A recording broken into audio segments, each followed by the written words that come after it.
J'avais jamais parlé de Edmond Jabès sur cette chaîne avec plus de 1200 vidéos.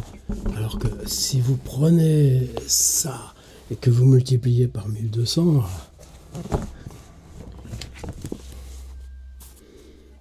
le petit livre de la subversion hors de soupçon. Carnet. Démonter l'océan embarrasse le ciel de ses bondissantes questions. C'est dans une mer épuisée, rendue à la passivité de l'eau, que tu te baigneras.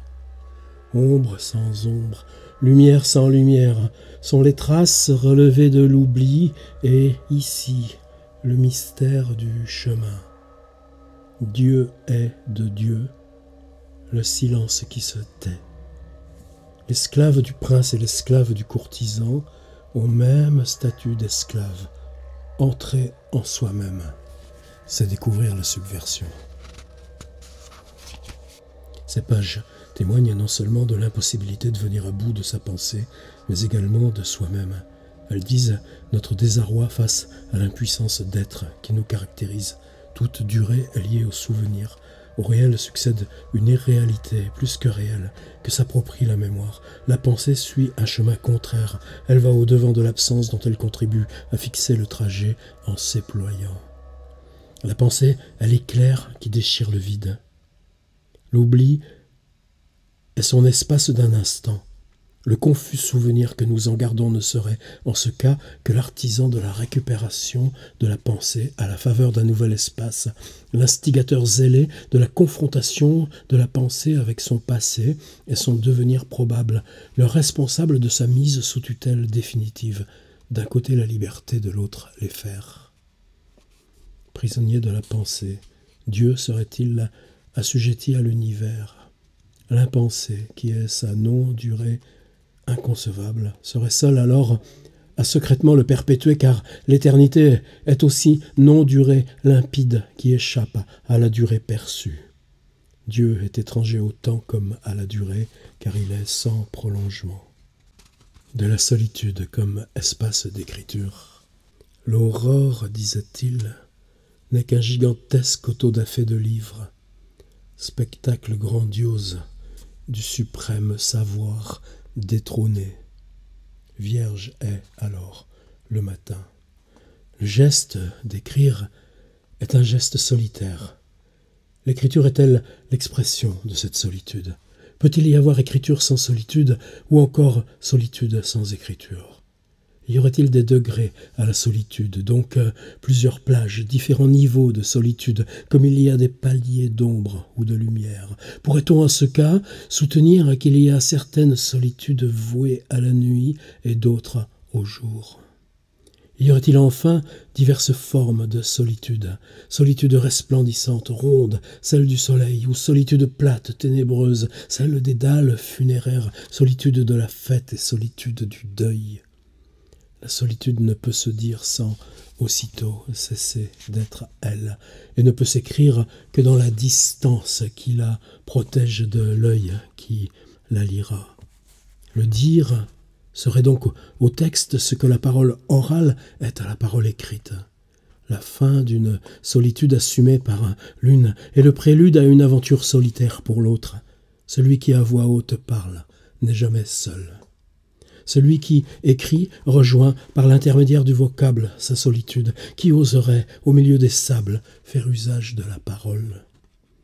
Le désert ne répond qu'aux cris.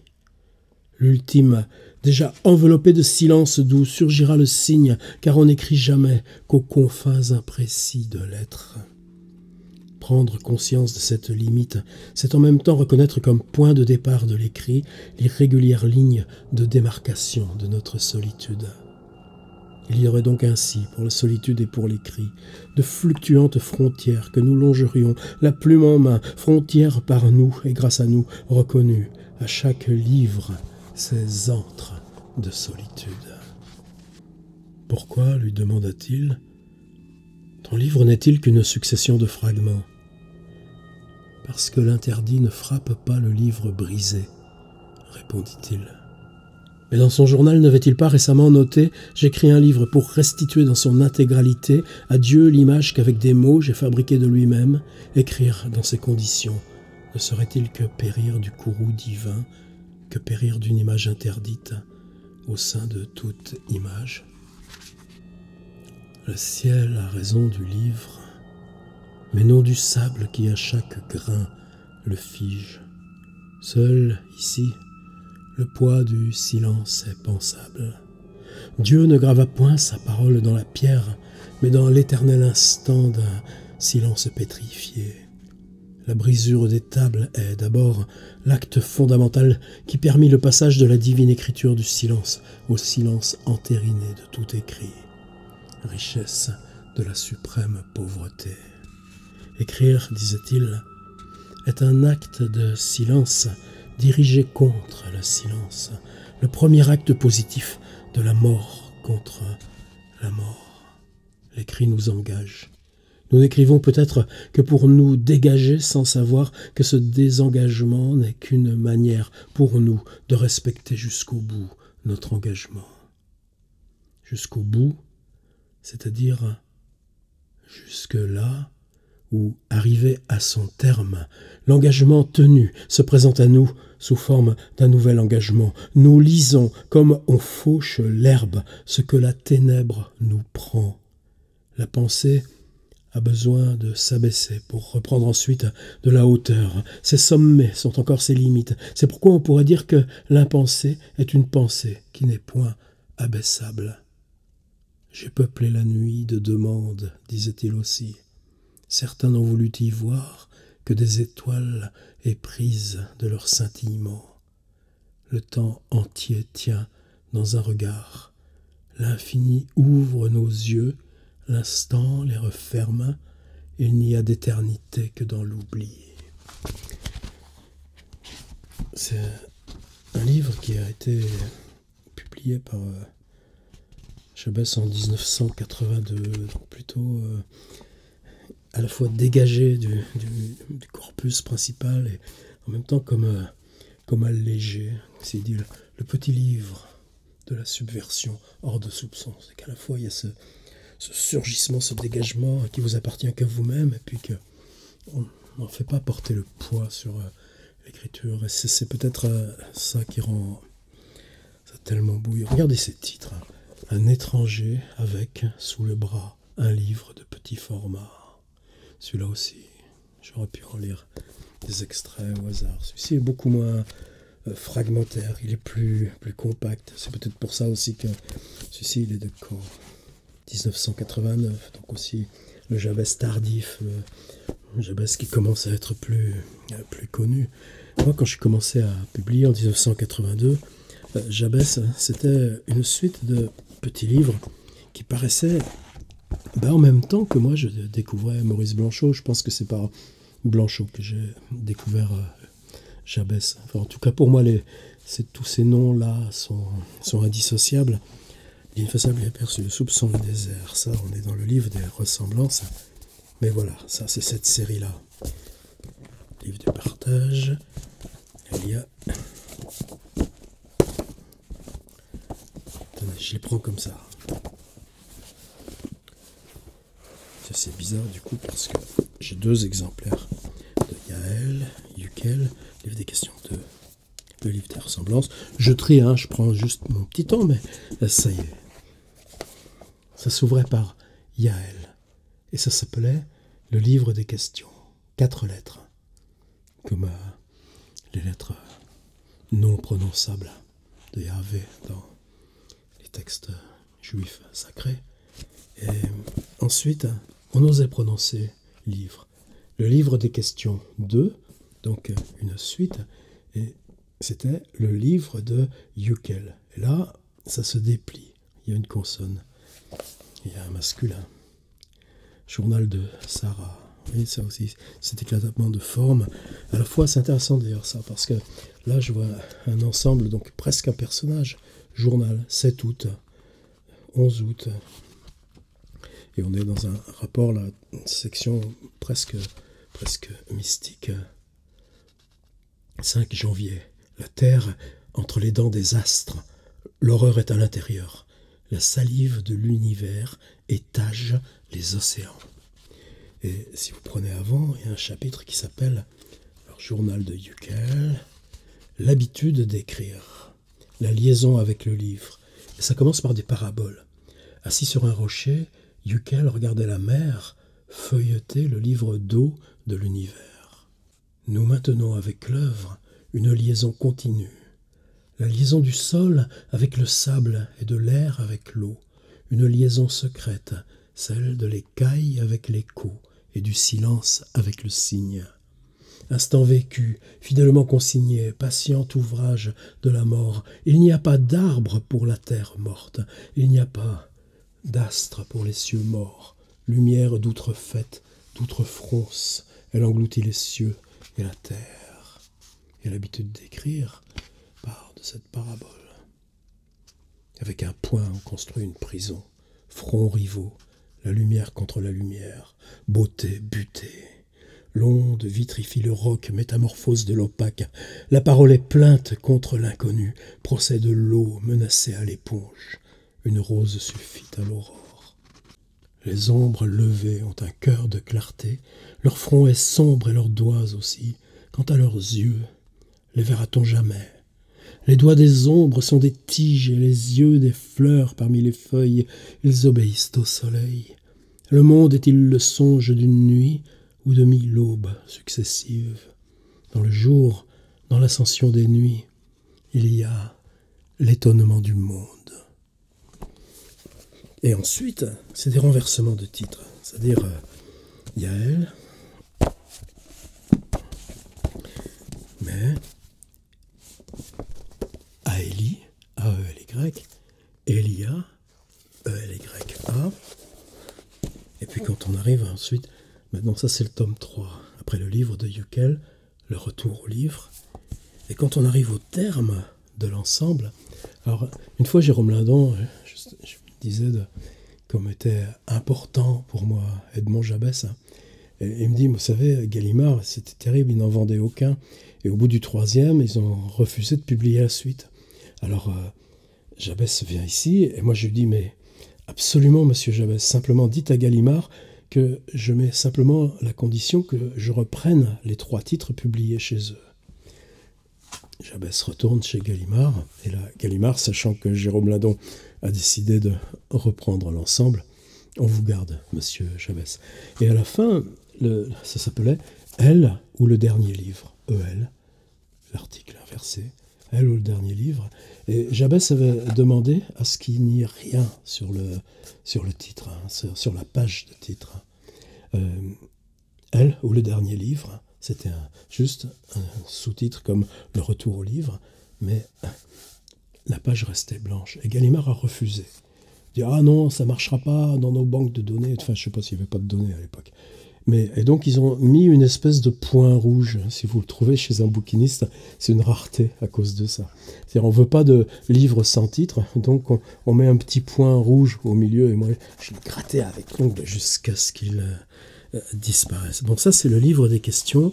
Et le livre des questions, alors c'est pareil, Gallimard l'a rassemblé, heureusement, c'est très bien, c'est parfaitement légitime. C'est un gros poche, enfin, c'est mi-poche, enfin, en tout cas, c'est collection l'imaginaire, c'est en 2 tomes. Bon, c'est propre, il n'y a pas de raison, le livre de Yukel, etc.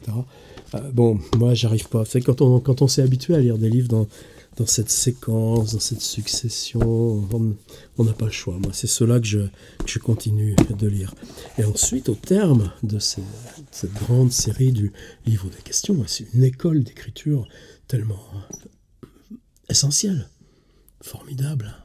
Comment ça vous apprend à ralentir, s'ouvrir. Je sais pas.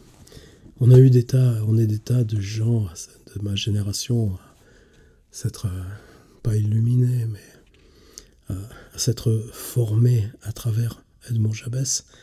Mais je crois qu'il n'y a pas, je vois pas aujourd'hui l'équivalent de ce qui s'est passé avec cet homme-là. Peut-être à cause de son parcours biographique, cette petite communauté francophone à Alexandrie, communauté juive, judéo-égyptienne, et amenant ce français, mais tout tout chargé d'Orient, puis tout chargé des vieux textes sacrés, mais au contact de toutes ces migrations, ces errances, de tout évidemment. Il suffit de marcher dans Jérusalem pour aujourd'hui le réapprendre. Moi, j'étais tellement dans Jabès, justement, c'était juste avant, moi, c'est vraiment symbolique. C'était l'année où Jérôme Ladon, vous savez, m'avait refusé mon premier livre, Sortie d'usine. Et donc, j'ai eu une année très seule, très difficile, parce qu'il s'agissait de réécrire ce livre. Ça s'est fait parce que des gens comme POL m'ont envoyé des retours vachement construits. Des gens comme Christian Bourgois m'ont écrit avec des choses très précises. Denis Roche, ensuite. C'est lui qui a eu le dernier mot. Il m'a dit, bon, moi je ne le prends pas au seuil, mais si vous avez compris ce que je viens de vous dire, vous partiez 3 semaines à la campagne, vous le retapez en entier, et là vous l'envoyez à Lindon et ça va marcher. C'est ce que j'ai fait. Mais dans cette année, ça a été une traversée très solitaire. Je me rappelle donc de Jabès parlant à Beaubourg, avec cet énorme visage extrêmement buriné, et puis ce monsieur à côté qui articulait 3 mots, il s'appelait Roger Blin. C'est celui qui avait créé En attendant Godot de Beckett. Et Roger Blin, alors je suis incapable de savoir, peut-être le soupçon, le désert, peut-être le mot désert résonne encore dans ma tête. Est-ce qu'il est là, le soupçon, le désert? Et Roger Blin se met à lire. On est et meurt de la vérité comme on est et meurt non pour rien, mais pour une idée sublimée du tout et du rien, claire ou obscure à l'écriture brillante, ou mate le jour et la nuit, aux mêmes parts d'univers et même encre. Ne point exprimer la vérité, ce n'est pas forcément mentir. On ment souvent en toute bonne foi, par incapacité de différencier le vrai du faux, par manque de référence, et aussi, dans un esprit de respectable tolérance, la vérité s'accommode de cette ingénuité. Je me rappelle cette tête sculpturale de Jabès, évidemment immobile, puis quoi? Qu'est-ce que ça rassemblait à Paris en 1980, des choses comme ça? 25 personnes, peut-être un peu plus. Marianne Alphonse saurait nous le dire. Je crois que c'était encore Jean Blaise à l'époque. Disons qu'on devait être 70-80. Et puis, Roger Blin, c'est-à-dire l'homme qui ne pouvait accéder à la parole, qui, dans la mesure où il traversait un livre, disait la parole de celui qui, à côté de lui, maintenant se taisait. Bon, voilà, c'est personnel, mais c'est de l'anecdote, mais qui a été tellement importante pour moi. Je suis à ce moment-là que, bon, mon gars, peut-être que t'en baves un peu, mais c'est ça que t'as choisi de faire, et puis c'est ça, faut que t'ailles au bout, et puis merde. Alors ensuite, il y a eu le livre des ressemblances, là, il y a 3 tomes. Alors, le livre des ressemblances, il est un peu déglingué, mais ça, c'est Gallimard, hein. C'est-à-dire, quand vous avez les livres dans votre bibliothèque, c'est que vous les preniez comme ce matin, et paf, faut ramasser les couvertures qui tombe avec. C'est bizarre parce que vous voyez comment ça, c'est du Gallimard tout craché, pourtant c'est pas vieux ces machins là. Là il y a des livres beaucoup plus anciens que celui-là. Bon, faudrait que je me rachète le livre des ressemblances, mais j'arrive maintenant. Vous savez, sur Recycle Livre, ce qui est formidable, c'est qu'on peut rattraper des livres comme ça qui n'ont pas de valeur bibliophilique, mais c'est la compo, ça c'est le livre à venir de Blanchot. Et vous voyez celui-là, bon évidemment il est un peu abîmé, mais il tient remarquablement. Bon, laissons passer, c'est pas ce qui nous intéresse. Le livre des ressemblances, là ouais, je m'en sers en atelier souvent, donc c'est pas simplement l'usage de lecteur. Le livre des ressemblances 3, l'ineffaçable, l'inaperçu. C'est une trilogie. Et là aussi je pense que dans l'imaginaire, ils ont rassemblé en un seul bouquin, et puis il y a le livre du partage, le livre de l'hospitalité, c'est le dernier Jabès. Tout à l'heure ça m'a fait marrer parce que dans ma série il y avait le livre de l'hospitalité, mais comme je relis toujours à l'infini le grand parcours, je me suis aperçu que le livre de l'hospitalité, vous voyez, la reliure n'est pas cassée, ça veut dire qu'il fait partie de ces... Un espace pour l'adieu, magnifique conclusion. Mais je pense que c'est important quand on vit dans sa bibliothèque personnelle qu'il y ait des livres comme ça qu'on n'ait jamais lus, des livres qu'on garde comme possibilité de lecture. On aura cheminé au bout, on les atteindra. J'ai fait un Morgana aussi. Ça suit son cours. Voilà, j'ai une dette à Edmond Jabès. Je pense que c'était important qu'on partage de l'entendre.